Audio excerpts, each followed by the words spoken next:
Empezamos con una entrevista que hizo la amiga y compañera Eleonora Pérez Caresi en París, en el marco del lanzamiento del nuevo disco de los Red Hot Chili Peppers. Se llama The Getaway. Después de 5 años es la primera vez que los Red Hot sacan un disco de estudio y obviamente la Viola estuvo allí, fue la beba, Eleonora Pérez Caresi, en representación para hablar con los Red Hot Chili Peppers de The Getaway, su nuevo disco. But this new album, why you wait so many years to release it? We didn't wait, we were busy, we were working.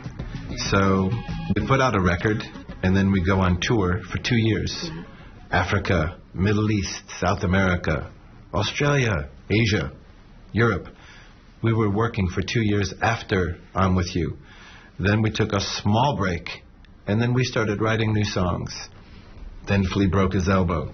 Then we wrote some more songs. Then we went and recorded the songs. And now it's out. We weren't waiting, we were working. My feelings are very emotional about it, you know. I feel like as a band, the thing that is most important to me is that we continue to grow and to change and like giving birth, you know, to make something new every time. And I feel like we've managed to do that, you know. And it took a lot of work and a lot of willingness to get out of our comfort zone and to make ourselves vulnerable. But we did it. And so, you know, it's funny. It's like, you know, when you make a record, it's very... For a long time, it's our music, you know. We're writing it, it's our music.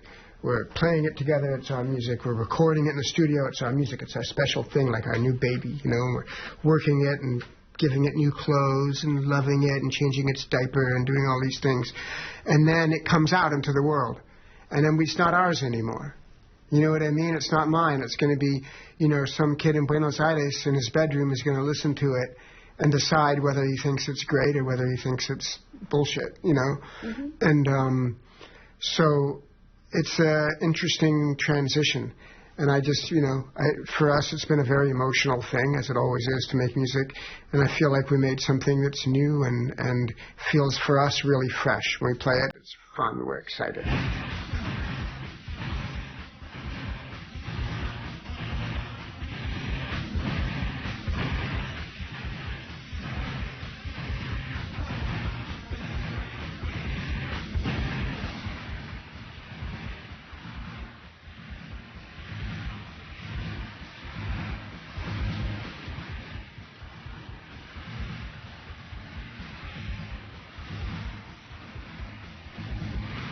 Do you still feel the same passion that in the beginnings? Always. Always? Always. A lot of, even more. More? More, because it's like, yes, we had that, the intensity that we had when we were young, but there's more depth now. You know, time gives you depth. Time gives you an energy that is, you know, more powerful. You know, you suffered more and you had more joy. I'm very proud of my boys, Josh, Chad, Flea. Those guys are amazing. When I would hear what they were creating, I was blown away. Like, I had no idea that they could come up with something like that. I look forward to playing this music live so much. It's built for the stage.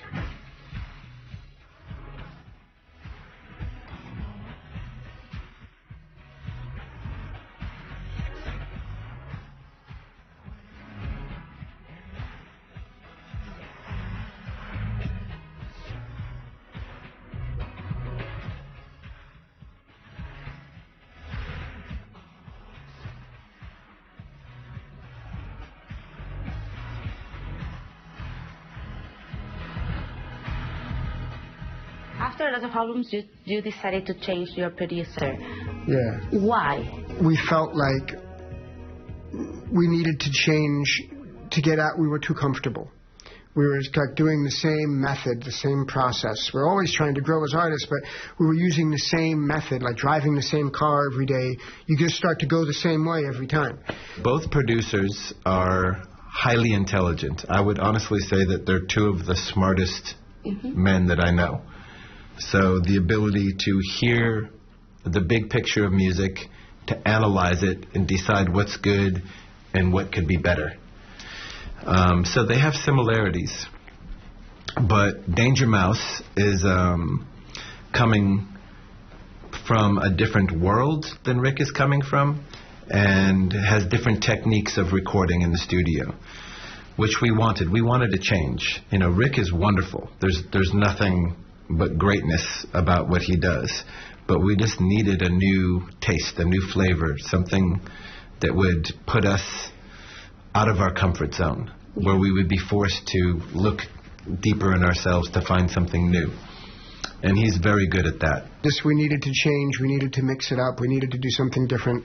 So we got this new guy, you know, and he had a different process and a different idea about how to go about recording music.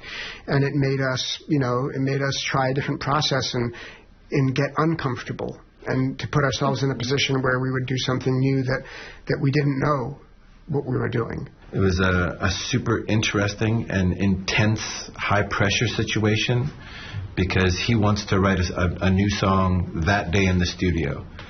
So normally we write in a jam space at rehearsal, maybe I'm by myself at home. Danger Mouse wants to write in the studio that day. He's like, come to work, we're writing a song right now. I'm like, well, can I go practice first? He's like, no, come sing now. Brian, he asked us, he said, okay, yes, you wrote all the songs in our history, that's good. But let's go in the studio and let's use the studio not just as a place to document the songs that you wrote, but let's create new songs in the studio together and use the studio as an instrument. So let's build tracks bit by bit and try it that way. You've never done it before, let's try it and see what happens. And at first I thought, well, we're going to lose the magic of who we are if we do that. We play live. We bang it out, you know. And he said, yeah, but come on, you never see something. You might make something new. And he was right. Like, I went in there and I thought, if it's not great in the first week, I'm leaving. You know what I mean? No more. We'll get a different producer. But we went on the first day, it was just magical and beautiful and really fun. And we could tell that it was making us do something fresh and something exciting, you know. And it brings something special out of you that maybe you didn't even know you had. You know, he finds something in you that you didn't even know you could do. And that's what a producer's job is. They have to get it out of you. They're going to, you know, tear you up a little bit to find out what you're made of. And it was cool. I mean, it was difficult, but good things are supposed to be difficult. To me now, when we play this new music, it feels like it's exciting. It feels different. Like it gives me a different dance to do, a different way to feel, you know?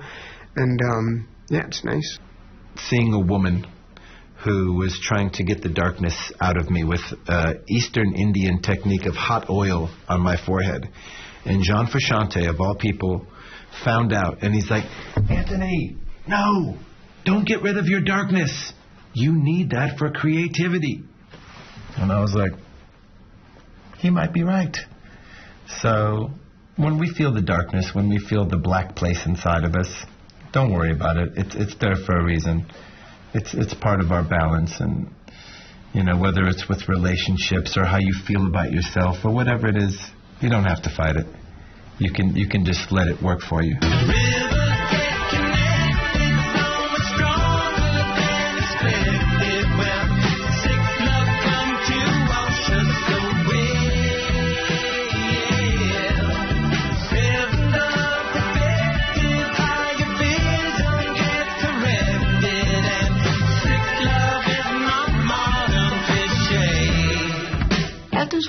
Is in one song? He is in the song, yeah. Yeah? Yeah. Why?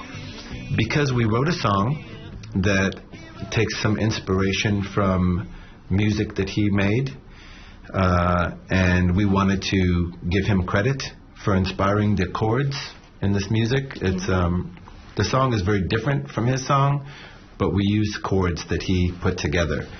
So we wanted to pay him, but we also wanted his blessing and for him to play music on our